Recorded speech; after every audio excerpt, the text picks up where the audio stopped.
ಸಂವಿಧಾನವನ್ನ ದುರುಪಯೋಗ ಮಾಡಿಕೊಳ್ತಕ್ಕಂಥ ಅನೇಕ ನಿದರ್ಶನಗಳನ್ನ ಇವತ್ತು ನಾವು ಕಣ್ಣಾರೆ ನೋಡ್ತಾ ಇದ್ದೀವಿ. ಯಾವ ಸಂವಿಧಾನ ದೇಶದ ಅನೇಕ ಗ್ರಂಥಗಳಕ್ಕಿಂತಲೂ ಶ್ರೇಷ್ಠ ಸಂವಿಧಾನ ಅಂತ ಹೇಳಿ ನಾವು ಹೇಳ್ತಿದ್ವಿ, ಆದ್ರೆ ಅಂಥ ಸಂವಿಧಾನದ ದುರುಪಯೋಗದ ಘಟನೆಗಳು ನಮ್ಮ ಕಣ್ಣೆದುರಿಗೆ ದಿನೇ ದಿನೇ ಘಟಿಸ್ತಾ ಇದ್ದಾವೆ. ನಿಮಗೆಲ್ಲ ಗೊತ್ತಿದೆ, ಸರ್ಕಾರಗಳು ಬರ್ತವೆ, ಪಕ್ಷಗಳು ಬರ್ತವೆ, ಹೋಗ್ತವೆ.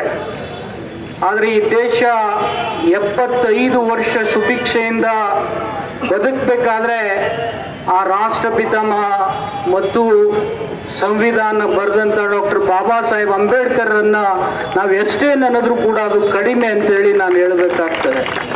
ಅವರ ಒಂದು ಪರಿಶ್ರಮದಿಂದ ಈ ದೇಶ ಇವತ್ತು ಜಾತ್ಯತೀತವಾಗಿ ಬದುಕಿದೆ. ಆದರೆ ಇವತ್ತು ಕೆಲವು ರಾಜಕೀಯ ಪಕ್ಷಗಳು ಜಾತಿಯ ಕಿಡಿಯನ್ನು ಹಚ್ಚಿ ಈ ಸಂವಿಧಾನಕ್ಕೆ ಅಪಚಾರ ತರ್ತಕ್ಕಂಥ ಅನೇಕ ಘಟನೆಗಳನ್ನು ಘಟಿಸಿದ್ದಾರೆ.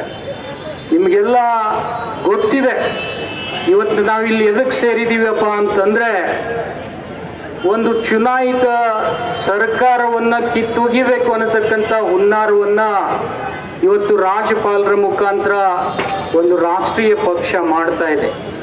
ಇವತ್ತು ನನಗೊಂದು ನೋವು ಅನ್ನಿಸ್ತದೆ, ಯಾವಾಗ ಈ BJP ಸರ್ಕಾರ ಕೇಂದ್ರದಲ್ಲಿ ಬಂದಿದೆ, ಆ ಸಂದರ್ಭದಲ್ಲಿ ಅನೇಕ ಚುನಾಯಿತ ಸರ್ಕಾರಗಳನ್ನು ಈ ದೇಶದಲ್ಲಿ ತೆಗೆದಿದ್ದಾರೆ. ನಿಮ್ಗೆ ಗೊತ್ತಿರಬಹುದು, ಇಲ್ಲಿವರೆಗೆ 6 ರಿಂದ 7 ರಾಜ್ಯಗಳನ್ನ ನೇರವಾಗಿ ಚುನಾವಣೆ ಗೆದ್ದಿದೆ. ಹಿಂದಿನ ಬಾಗಿಲಿನಿಂದ ಅಧಿಕಾರ ಹಿಡಿದಂತ ಪಕ್ಷ ಯಾವುದಾದ್ರೂ ಇದ್ರೆ ಅದು ದುಷ್ಟ BJP ಪಕ್ಷ ಅಂತೇಳಿ ಬಹಳ ನಿಷ್ಠುರವಾಗಿ ನಾವು ಹೇಳಬೇಕಾಗ್ತದೆ. ಇರುವ ಮುಖ್ಯಮಂತ್ರಿಗಳನ್ನ ಜೈಲಿನಲ್ಲಿ ಇಟ್ಟು ಚುನಾವಣೆ ಮಾಡಿರ್ತಕ್ಕಂಥ ಕೀರ್ತಿ ಯಾರಿಗಾದ್ರೂ ಹೋಗ್ತಿದ್ರೆ ಈ ದುಷ್ಟ BJP ಪಕ್ಷಕ್ಕೆ ಅಂತೇಳಿ ನಾವೆಲ್ಲರೂ ಹೇಳಬೇಕಾಗ್ತದೆ. ಇವತ್ತು ದೆಹಲಿ ಮುಖ್ಯಮಂತ್ರಿಯನ್ನ, ಜಾರ್ಖಂಡಿನ ಮುಖ್ಯಮಂತ್ರಿಯನ್ನ ಜೈಲಿನಲ್ಲಿಟ್ಟು ಚುನಾವಣೆಯನ್ನ ಮೊನ್ನೆ ಲೋಕಸಭೆಯಲ್ಲಿ ಎದುರಿಸಿದ್ರು. ಇಂಥ ಘಟನೆ ಕೂಡ ಕರ್ನಾಟಕದಲ್ಲಿ ಮಾಡಬೇಕಂತಕ್ಕಂಥ ಹುನ್ನಾರ ಇವತ್ತು ರಾಜ್ಯಪಾಲರ ಮುಖಾಂತರ ಅವ್ರು ಮಾಡ್ತಾ ಇದ್ದಾರೆ. ನಾನು ಈ ಸಂದರ್ಭದಲ್ಲಿ ನಿಮಗೆ ಹೇಳಬೇಕಾಗ್ತದೆ, ಇವತ್ತು ಸಣ್ಣ ಪುಟ್ಟ ಘಟನೆಗಳನ್ನ ಅತಿ ದೊಡ್ಡದಾಗಿ ಬಿಂಬಿಸ್ತಕ್ಕಂಥ ಕೆಲಸ ಮಾಡ್ತಾ ಇದ್ದಾರೆ. ನಿಮ್ಗೆ ಹೇಳ್ಬೇಕಂದ್ರೆ, ಈಗಾಗಲೇ ಅಶೋಕ್ ಅವ್ರು ಹೇಳಿದಾಗೆ 21 ಹಗರಣಗಳು ಅವ್ರ ಕಾಲದಲ್ಲಿ ಆಗಿದ್ದಾವೆ.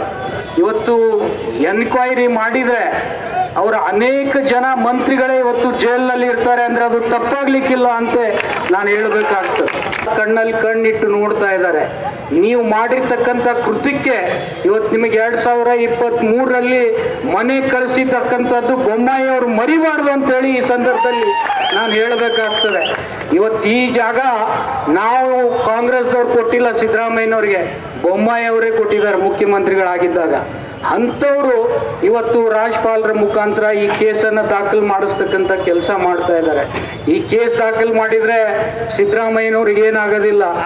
ಏನಾರೆ ಅಕಸ್ಮಾತ್ ನೀವು ದುರುದ್ದೇಶದಿಂದ ರಾಜ್ಯಪಾಲರನ್ನ ಉಪಯೋಗ ಮಾಡಿ ಅಸಂವಿಧಾನಿಕವಾಗಿ ಅಧಿಕಾರ ಹಿಡಿಲಿಕ್ಕೆ ಹೋದ್ರೆ ನಿಮಗೆ ಒಂದು ಮಾತನ್ನ ನಾನು ಹೇಳಬೇಕಾಗ್ತದೆ. ಇವತ್ತು ಕರ್ನಾಟಕ ಜನ ನಮ್ಮನ್ನ ಚುನಾವಣೆಯಲ್ಲಿ 136 ಗೆಲ್ಲಿಸಿದ್ದಾರೆ. ಅಕಸ್ಮಾತ್ ನೀವೇನಾದ್ರೂ ಈ ಪ್ರಯತ್ನ ಮಾಡಿದ್ರೆ 100ಕ್ಕೆ 200 ಮತ್ತೆ ಶಾಸಕರನ್ನು ಈ ರಾಜ್ಯದ ಜನ ಆಯ್ಕೆ ಮಾಡ್ತಾರನ್ನತಕ್ಕಂಥ ಮಾತನ್ನ BJP ಅವರು ಮರಿಬಾರ್ದು. ಇಂಥ ಸಣ್ಣತನದ ಅನೇಕ ರಾಜ್ಯಗಳನ್ನ ಇವತ್ತು ಗೋವಾ ಹಿಡ್ಕೊಂಡು ಎಲ್ಲ ರಾಜ್ಯಗಳಲ್ಲಿ ಅವ್ರು ನೇರವಾಗಿ ಚುನಾವಣೆ ಗೆಲ್ಲಿಲ್ಲ. ಇಂಥ ಶಾಸಕರನ್ನೇ ಖರೀದಿ ಮಾಡುವುದು, ಇಂಥ ಕೆಲಸ ಮಾಡಿ ಇವತ್ತು ರಾಜ್ಯದಲ್ಲಿ ಅಧಿಕಾರ ಹಿಡಿದಿದ್ದಾರೆ.